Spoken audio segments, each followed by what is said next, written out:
Até agora a gente falou bastante do funil de vendas, né? Todo o processo de aquisição, ativação e conversão para trazer esse cliente para dentro da nossa solução. Esse é o modelo clássico e padrão do marketing, né? O que vem sendo muito comentado é a questão da ampulheta, né? A partir do momento que a gente já trouxe esse cliente para nossa solução, como é que a gente usa ele como base para crescer esse cliente, crescer a nossa solução ou crescer com referências desse cliente para novas soluções, novos clientes.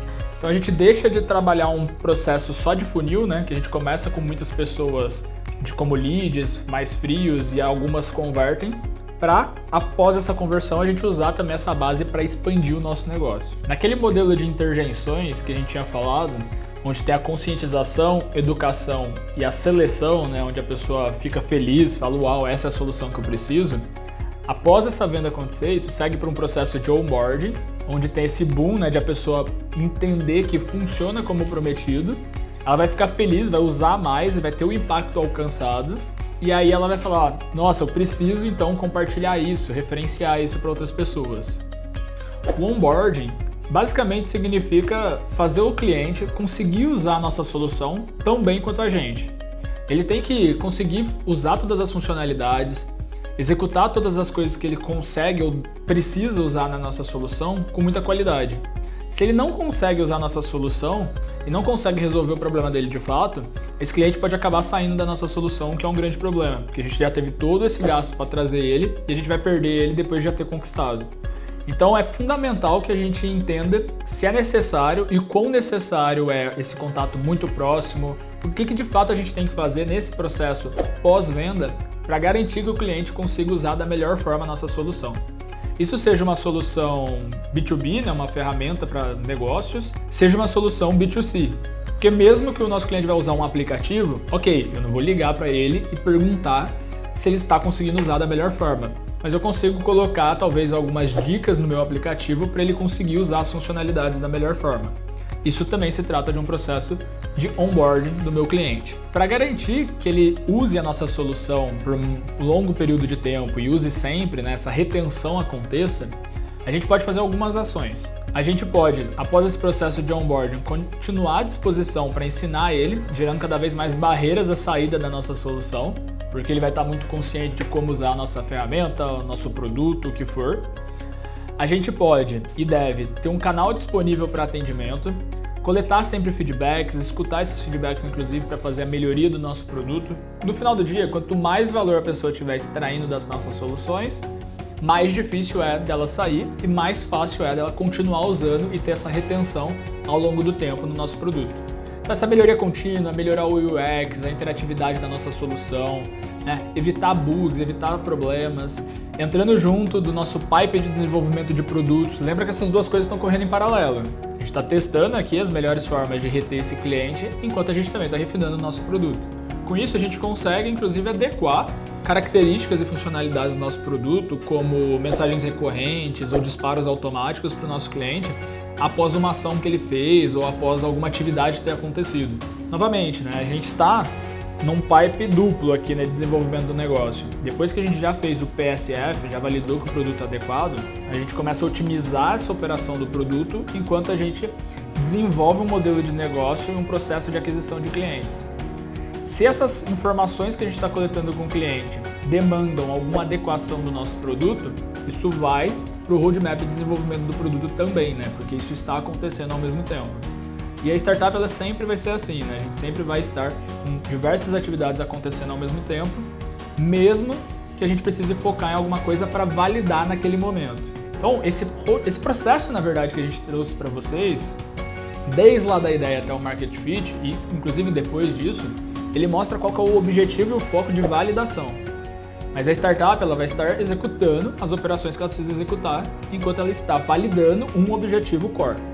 E aqui a gente está falando então de como reter esse cliente depois que ele já virou um cliente. A partir dessa retenção, e na verdade para mensurar essa retenção, a gente precisa verificar o quanto dos clientes estão continuando na nossa base ao longo do tempo e o quanto está saindo da nossa base. Isso se chama churn, né? Esse churn rate, né, essa taxa de churn, essa taxa de saída dos nossos clientes, precisa ser sempre acompanhada. Se as pessoas estão saindo muito, a gente precisa entender o porquê. Se elas estão se retendo na nossa solução, é porque a gente está fazendo um bom trabalho. A gente está entrando bastante no detalhe. Inclusive, eu vou mostrar aqui para vocês como é que calcula isso, é fácil.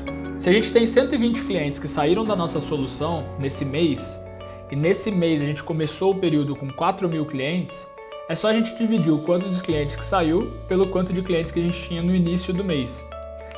Dessa base de clientes que a gente tinha no início do mês, quanto que saiu? E nessa conta simples aqui a gente tem 3% da base de clientes que churnaram, né? Uma adaptação aí que a gente fala da métrica. Então se 0,3 clientes, né, ou 3% da base está saindo da nossa solução, isso significa que mensalmente a gente está perdendo 3% dos nossos clientes, porque eles deixam de estar com a gente, eles deixam de atuar na nossa empresa, no nosso produto, na nossa solução. O que isso significa? Se esses 3 clientes estão saindo, a gente precisa estar adquirindo novos clientes para poder compor a nossa base, ainda mais para crescer a nossa base. Por isso que o churn é tão importante, tão fundamental. Ele impacta diversas métricas, a gente vai ver que ele também compõe métricas como LTV lá na frente, que é o Lifetime Value, né, o lucro que cada cliente deixa na nossa solução, mas ele tem esse impacto super grande na própria taxa de crescimento da startup. E se o churn é muito alto, não adianta você estar fazendo um processo de aquisição de clientes muito bom, que adquire muitos clientes todo mês, se depois no mês seguinte eles não ficam felizes e eles saem da solução. E aí a base de clientes não vai estar crescendo, a startup não vai estar crescendo, mesmo adquirindo clientes todo mês. Agora, se o cliente está feliz com a nossa solução, está retido, continua usando ela, a gente tem 2 formas de crescer em cima dele, expandir em cima dele. Ou a gente faz um cross-sell, que é vender outras soluções, outras funcionalidades, algumas coisas a mais ali para esse mesmo cliente, e aí ele vai acabar pagando um pouco a mais porque ele tem mais soluções, mais funcionalidades. Ou a gente faz um upsell, a mesma funcionalidade que a gente entrega hoje, a gente coloca ela de uma forma um pouco mais robusta para ele extrair mais valor dela, e aí a gente acaba aumentando também o ticket em cima desse mesmo cliente com a mesma funcionalidade, mas agora ela é um pouco mais parruda, seja porque tá com mais informações ali dentro, com mais possibilidades de acesso, depende muito da solução de vocês. E esse mesmo cliente, ele pode trazer outros clientes para você, que é o referral que a gente já falou aqui, né? Esse referral é você aproveitar que esse cliente já está feliz na sua solução e meio que pedir para ele uma indicação. O que costuma ser um bom hack aí, né, e o pessoal de Growth Hacking gosta muito, é de como que você constrói o próprio produto seu para já permitir esse referral. O Dropbox é um excelente exemplo disso, porque ele colocou por muito tempo que você poderia indicar um colega e assim que essa pessoa entrasse no Dropbox, ela ganhava mais gigas e você ganhava mais gigas de espaço. Então o próprio produto, né, essa informação do que as pessoas extraem de valor pode ser utilizada no produto para aumentar a possibilidade de referral e os clientes atuais trazerem novos clientes. Essa também é uma forma de expandir a sua base depois que você já tem um cliente dentro da sua solução. Muitas vezes esse giga, esse mega a mais ali que o Dropbox disponibilizou para as pessoas, vai impactar pouco a estrutura de custo deles de produto. Vai ser um custo de aquisição barato para um novo cliente. Então esse é um hack que a galera costuma usar, né, de incorporar o referral dentro do próprio produto para poder aumentar a base de clientes com um custo de aquisição um pouco mais baixo. Uma das formas da gente calcular esse referral, né, a possibilidade desse referral ou de quanto que as pessoas estão felizes na nossa solução se ela já está incorporada ao nosso produto, é de fato as métricas de conversão desses novos clientes. Mas se a gente só está interessado em saber se o cliente está feliz e possivelmente, né, potencialmente está referenciando a nossa solução, a gente pode usar uma métrica conhecida como NPS. O NPS, como é que ele funciona, né? A gente faz uma pergunta para o cliente de 0 a 10 de o quanto que ele indicaria a nossa solução para um amigo ou alguma pessoa conhecida. De 9 ou 10, né, essas notas maiores, a gente considera que são pessoas promotoras do negócio, que provavelmente gostam tanto da solução que indicariam ela para alguém. 7 e 8, a gente já considera pessoas neutras. São notas relativamente altas, mas dificilmente alguém vai ter o trabalho de contar para alguém ou de passar para alguém que existe essa solução, se ele der uma nota 7 ou 8 ali. E abaixo de 6 a gente chama de detratores. Essas pessoas, talvez além de não referenciar, possivelmente até prejudicariam o seu negócio ou falariam alguma coisa negativa para o seu negócio, porque deram uma nota muito baixa, né? Essa não é uma ciência exata, mas é uma das formas que as pessoas tentam usar para mensurar a possibilidade de referral do negócio. A conta é simples, né? A gente vai pegar a porcentagem de promotores e tirar a porcentagem de detratores. Então, por exemplo, né, uma situação 1 aqui. 20% das pessoas que responderam, tive 100 respondentes, 20 pessoas colocaram 9 e 10. Então 20% dos respondentes são promotores. E 70% colocou 6 ou menos. Então 60% é detratores. A gente vai ter menos 50 de NPS. Ou seja, provavelmente esse negócio está sendo mais mal referenciado ou mal falado do que bem falado. O NPS é até negativo, né? O NPS pode ir de menos 100, se todo mundo for detrator, até 100, se todo mundo for promotor. Uma segunda situação pode ser um exemplo onde 80% das pessoas respondem que sim, referenciariam, né? 9 e 10 ali, deram nota 9 e 10.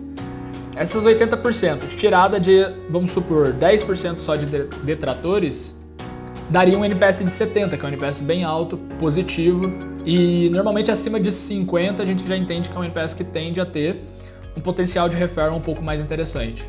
É uma métrica qualitativa no sentido de que a pessoa atribui um sentido lógico àquela nota, mas que a gente tenta trazer para o quantitativo para poder mensurar a percepção das pessoas em relação ao quanto que elas gostariam de falar do seu negócio e de compartilhar o seu negócio.